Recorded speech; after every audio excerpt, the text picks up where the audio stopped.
Well, one thing I've noticed about racing fans is when the bug bites us, it bites hard. We'll get to that in a little bit with your racing fandom, but clearly the whiskey bug got you too.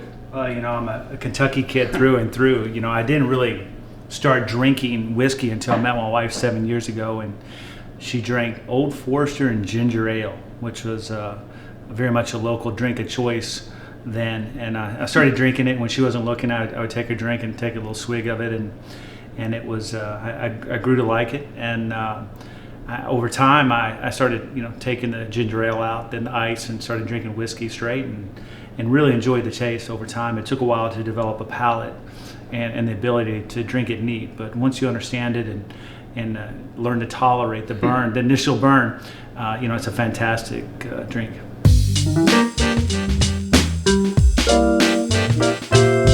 I was fortunate to amass quite a collection over the last 4 or 5 years, and I've got bottles stashed everywhere, every nook and cranny of the house and office and other storage units, and it really is it's a great hobby. I saw the fury here locally. I saw the tourists pouring in buying bourbon, and I thought I started looking at bourbon, and the most expensive bottle of bourbon was $20,000 or $30,000, but yet the most expensive bottle of scotch was $1 million. And I'm like, if we can just bridge half that gap, I'll be really rich. So, so I started trying to buy, the best bottles in the world. And I looked at it, almost like the baseball card, market, and said, I want to buy the Honus Wagners or the Mickey Mantles. Right. And, what do I need to do to find those? And they're tough to find. Some of these bottles, some of these really rare bottles, there's only 2 or 3 or 4 left in the world of a specific barrel number. Each barrel of whiskey has anywhere from 60 bottles to 200. So if someone sold a barrel of whiskey that was 60 bottles and they sold them for $79 20 years ago, in all likelihood they were drank. They weren't saved. There were no collectors 20 years ago, or very few. They might have ended up in Grandpa's bar, right, and you find it when he passed away. But other than that, a lot of these old barrels are really, really rare. One of the things that appeals to me about whiskey is very similar to racing. So many stories that go into every barrel, or the distillate, etc. And the Red Hook rye is always something that caught my eye. Here, hold on to it. So it's a Red Hook rye. It was done by a gal named Linnell with Linnell's Red Hook in Brooklyn, and it was a barrel that she bought. She actually bought 4 barrels, so there's 4 different barrel numbers, 1 through 4. And it's part of the one of 11 epic ryes that Willett barreled many years ago. So but it's great. I mean, it's probably, I wouldn't say it's a Honus Wagner, but it's maybe the Joe DiMaggio of bourbon. When it does seem like, I mean, back when it was released in $80 retail, so an approachable price. It sounds like people have actually drank it and say it's good more than it's good. The first 2 barrels are really good. The last 2 are okay. They're not my favorite, but we're going to try 2 of the other 11 epic barrels a little bit later than we have out. So we'll try those, and you'll see. I mean, if you're a rye drinker, so you'll understand what it's like to drink a 22-year-old rye. So. And it seems like, lately the stickers are all the rage, but that was kind of a really cool one before they took off. So just one of those things, Brooklyn, and just one of those stories that kind of the fun part of whiskey, even beyond drinking it, is being involved in it is a story. Like and to me, a lot of the fun about bourbon is tracking down the bottles. It's not, a lot of these bottles, there's not many left. There may be only 1, 2, or 3, or 4 bottles left in the world. So you have to track them down. So it's, that's the hunt is half the battle. Yeah, that's half the fun. So just like going to the sale, right? Yeah, exactly. Well, it took Old Forester and ginger ale to get you into whiskey. What got you into horses? Well, I think originally I probably have to blame Coach Patino. He gets blamed for a lot of things here in town, so I will blame him for getting me into horses. My first horse was actually with him, I don't know, probably 10 years ago. We had a horse named Gorgie, which is named after our center, Gorgie Jang. I think Gorgie still plays for Minnesota, or I think he maybe Memphis now. And horse never won a thing. Doug O'Neill trained it. I think he ran 1 race, and that was it. And so that initially got me into it. But then, through Coach, I met some other guys. I met the guys from Starlight Racing, Clint Glasscock, Jack Wolf, and started investing in Starlight. And we had a lot of fun. We won some races. We won a Derby and a Triple Crown. So that was a lot of fun. I probably should have quit then, but it's here I am today. With Brad Cox and building our own stable. And how did you get hooked up with Brad? So I asked one of my neighbors. His wife works in the industry, and I asked her. I said, who's a trainer with the strongest ethics and morals and treats the horses right and does right by the horses? And she came back immediately and didn't hesitate and said, Brad Cox is who you want to use. And so she connected me with Brad, and I set up a meeting with him, and a week later we were in business. And you trust him enough? Your son worked for him this summer. Yeah. My son Luke worked for him all summer long, and I don't. They say most of the time owners' kids don't make it long because getting up at 4 a.m. is not a lot of fun. But he made it all summer. He still goes out on weekends during school, and and Brad was great to him, and Brad has become a good friend, not just a trainer, over the last year. And I wouldn't want him working for anybody else. And ownership, obviously, its own gamble, but you and I both share a Facebook group that likes to have a punt every now and then. Yeah. What's your approach to playing the horses? I'm a Ragozin guy, so I love the Ragozins. I've used them for years, and I don't always trust them, but I consider them, and I always look for that. There's always that one standout in Ragozins. You're always looking for that single. I play pick fives primarily. And playing these pick fives or pick sixes, if you can single a horse, it makes just go deeper in other races. So so that is my game there. I enjoy that. I think I probably bet way too much and too often. You bet on your own horses? I do occasionally. I try not to, but sometimes they're too good of a value to not. So, like this weekend, I had a horse named Smart Call with Norm Cassie, and Ricardo was pretty confident that he was going to win. He rode him last, and he said, Rick, I'm going to win next time out. This horse is pretty good.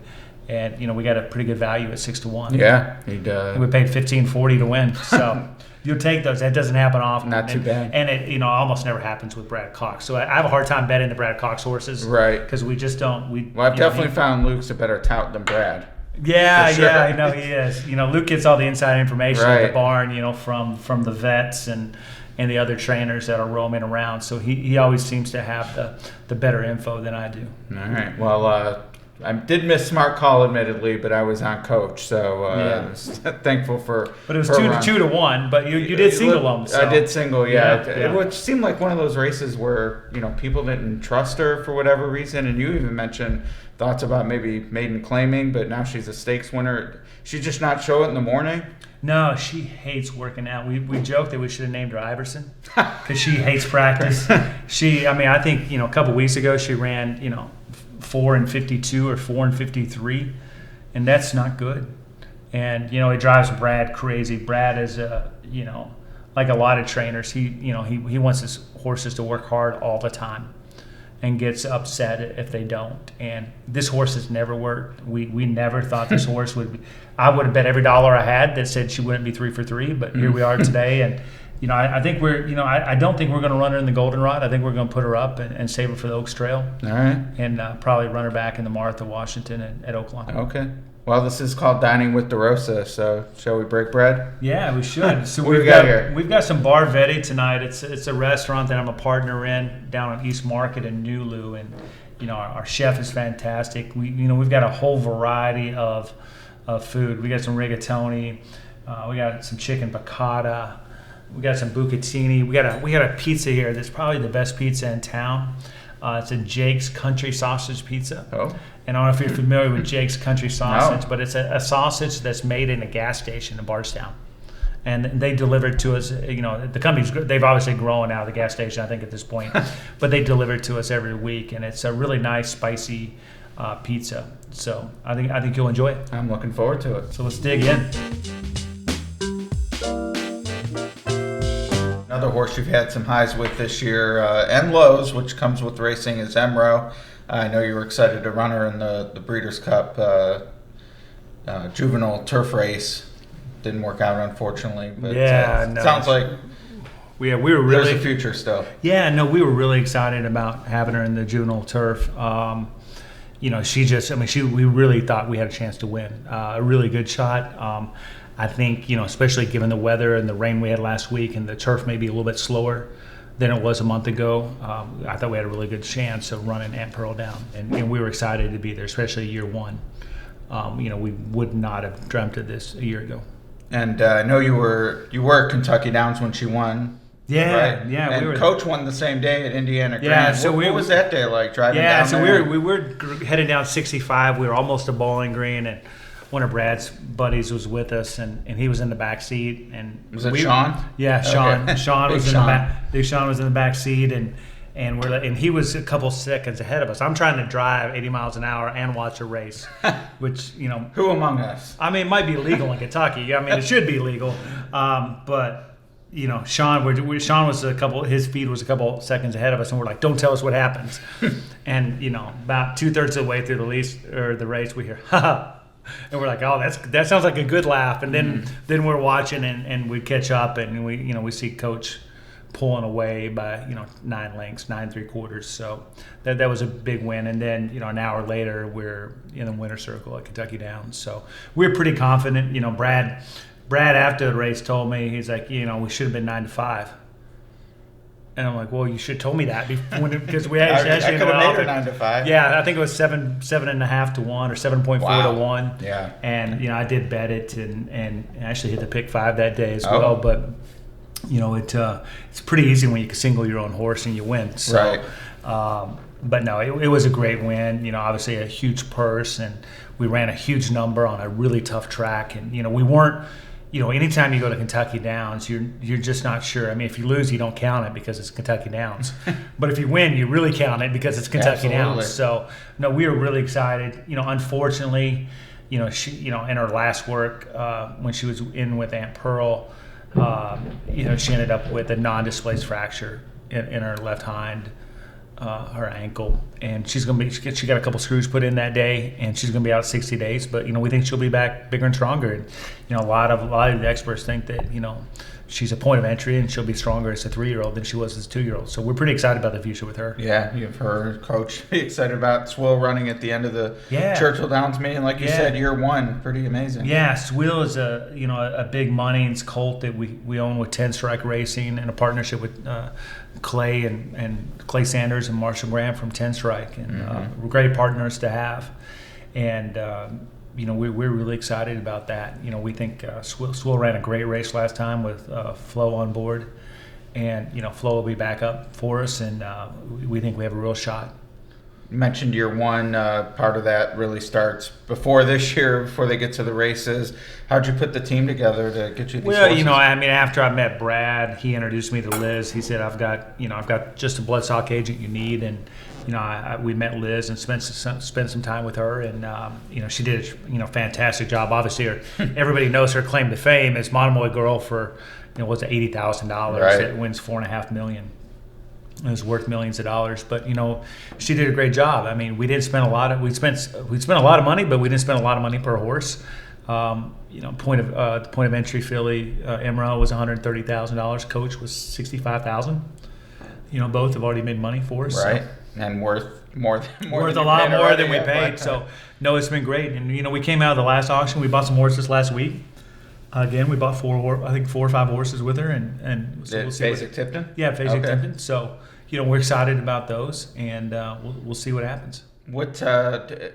How granular do you get? Is it just, here's my budget, I want X colts, X fillies? That's really it. It's I look at a horse and I can tell you it's a horse, and it looks like a racehorse and it looks good, but I don't know enough about it. Liz has got her theories on vetting and what exactly she's looking for. Right. When you're scoping throats and lungs and hearts and so we really trust her. Just the same we trust Brad. I tell Brad all the time. We really we considered running Coach back in the Breeders' Cup on 12 days rest, and after I told Brad, I said listen, we're just going to defer to you. I mean, it's. You've been doing this a lot longer than us. At the end of the day, it's your name on the form too. So, you have to trust the people and the systems. I mean, Liz is a bloodstock agent for a reason, and I'm not. So I can't, I tell her, hey, I don't like this sire, or I'm looking for this, and she'll go find it. So she does a great job finding value, and that's what, I always joke that, LeBron's dad was not very good at basketball. So, we're looking for the next LeBron James, right? And everybody wants to win the Derby or win greatest stakes races, and that's what we're looking for. And you did mention earlier the ultimate goal Derby with Brad, but we just talked about 2 fillies, so you're not shy to go to the pocketbook for fillies either. Yeah, no, I think you have to have some fillies. Our goal year 1 was to buy 3 fillies and 3 colts. And, okay. We felt that we needed some fillies to bring some stability to the balance sheet long term. Because filly. The great thing about fillies, if they win, they increase in value. Right. And even if they have a half sister who wins. And colts are great like too, but to get a stud deal with a colt, few and far between. Right. So, you can't. A colt that doesn't win is not worth much. If you can get a win or 2 with a filly, you've got some long-term residual value. So we're in this for the long haul. We're not in this. We'd love to shoot for the moon and win a Derby year 1, but we know that's probably not going to happen. How do you? What's your naming convention? How do you decide on a name? We're all over the place. Swill was obviously my passion in bourbon. I thought it was a great name, and it was available. The naming process is really, really difficult. Almost every name you think of, probably the first 10 are taken. So on Coach, it was, I was actually going through, they have a book of recently released names from horses that are no longer active. Right. So I found that in there. I'm like, hey, it's a filly. If she wins, maybe it's got some marketing value with the Coach brand. Yeah. So, I kind of like, and that's the business guy in me thinking, okay, maybe I can, sell them some naming rights. We did that with Audible, and they paid quite a bit of money for some marketing rights with the horse. Rick, you mentioned earlier getting wrapped up in sort of the fury of bourbon. You recognize that people were getting into it, the tours, etc. What can racing do to try to get some of that buzz? What's our most marketable thing that you've been to the track, you've been to the sales, you bet. What are we missing? Well, I don't know that anything's missing today. I think what myracehorse.com and what Starlight, West Point Thoroughbred they've done in the past is good. And I think getting more people involved in ownership. I think one of the opportunities, I see it every day in partnerships and various partnerships, whether it's with 10 Strike or whomever, collecting funds and bill paying a lot easier. It's really, really a pain. And even trying to collect funds from a racetrack can be painful at times when you're in a partnership. So I think there's a lot of things the industry can do from a business perspective is to make it easier. And obviously regulation. I think if we can get to federal regulations, I think it'd be helpful too. I think it'd bring a lot more people into the industry. You and I, we both like to play, bet online, etc. It's easy, it's fun, but there's nothing like a day at the races. No, there's nothing. There's no better experience than being there and watching horses run and hearing the noise of the horses coming down the stretch. Rick, we have a couple of Willets here, and these are actually related, so to speak, unlike some of the other bottles. One-offs or whatnot, but these have an interesting story as well. Yeah, no, this is green and black ink. We've got green ink here, black ink here. Obviously, the green ink's got green ink, but they're both 22-year-old aged ryes. At barrel proof, so they're 136 and 128 proof, I believe, if I remember correctly. But they're picked by a guy named Doug Phillips. And green ink was Doug Phillips, and then black ink was Doug Phillips and Neil, and then Ed Ledger as well. And and these are part of the 11 Epic. Yeah, they're right? 2 of the 11 Epic ryes. It's widely thought that these are probably some of the best bourbons or ryes ever bottled. And what goes into identifying the 11? Like, is that an official thing in the community? It's 11. Yeah, everybody knows that these are part of the 11 epics. That they were all released around the same time during the same era. I think they were distilled in '84 and released in 2006. And is the Red Hook in that family? Yeah, the Red Hook's in that family. Yeah. And I mean, I don't have to name all 11, but is there another? Yeah, you've got Red Hook. You've got Raskella Rye, which was a Seelbach pick, and then you've got Iron Fist and Velvet Glove and a couple others. Okay, yeah, some I've heard of. And is Seelbach the only local to us? Yeah, I think they were the only local ones. A lot of them, a couple of them were, Iron Fist and Velvet Glove was Jack Rose out of D.C.